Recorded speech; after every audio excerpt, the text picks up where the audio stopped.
The street lay in shadow, echoing only with the harsh gasps of a man in panic.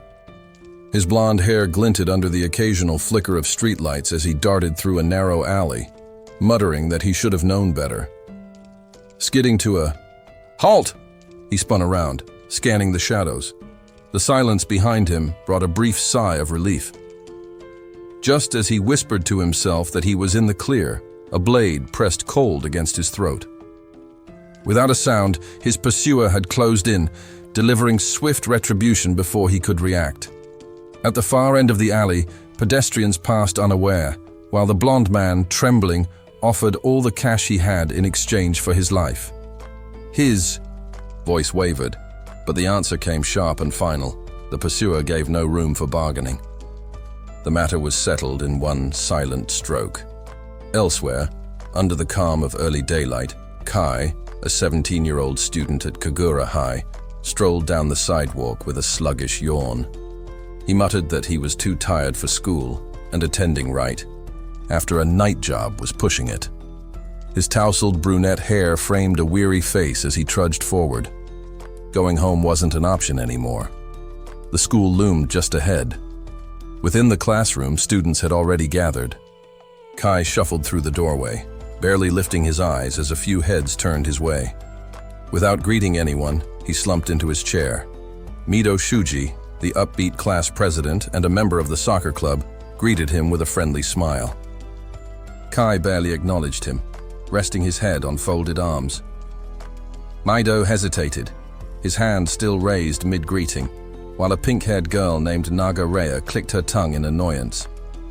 She complained that Kai was being his usual cold self.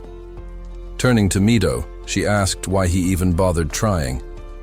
Mido replied that Kai was still their classmate, no matter how distant. Noticing Kai was already asleep, Naga rolled her eyes, calling him tactless. The door creaked open again as a tall, brown-haired guy walked in, his ears glinting with multiple piercings. Naga glanced toward him and groaned, muttering that the situation had just gone from bad to worse. The newcomer was Arashi Shanuk, the Afai notorious local gang leader. Two students immediately rose and greeted him in unison. Arashi smiled back and began scanning the room. Spotting Kai asleep at his desk, Arashi strolled over, calling out to him loudly. Kai didn't budge.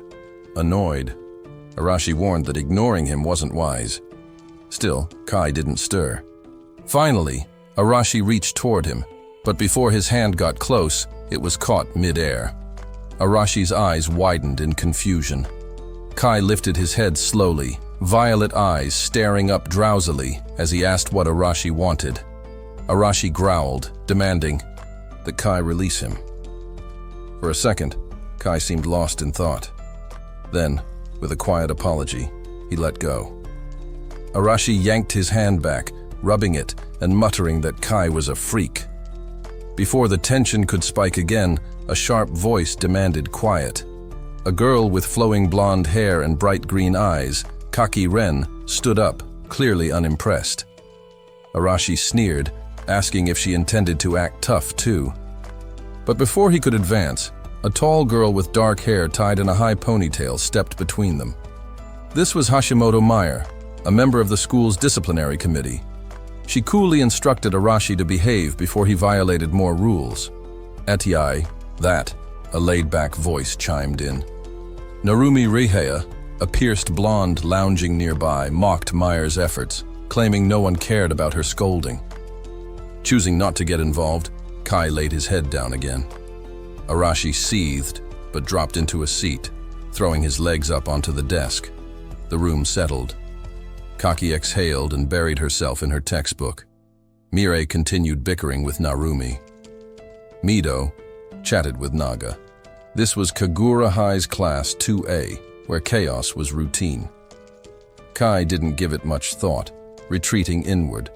But just as he began to drift, a prickling sensation jolted him. Something was wrong. His eyes opened, focusing on the floor beneath Mido. A dark spot shimmered, slowly expanding until it formed a glowing pentagram. Brilliant light spread, causing panic to ripple through the room. Terrified students stared at the floor, unsure what to do. Some rose from their seats, others froze in place. Mito demanded answers but quickly realized now wasn't the time, as class president, he instructed everyone to evacuate the room. But Kai remained seated. He understood escape was no longer an option.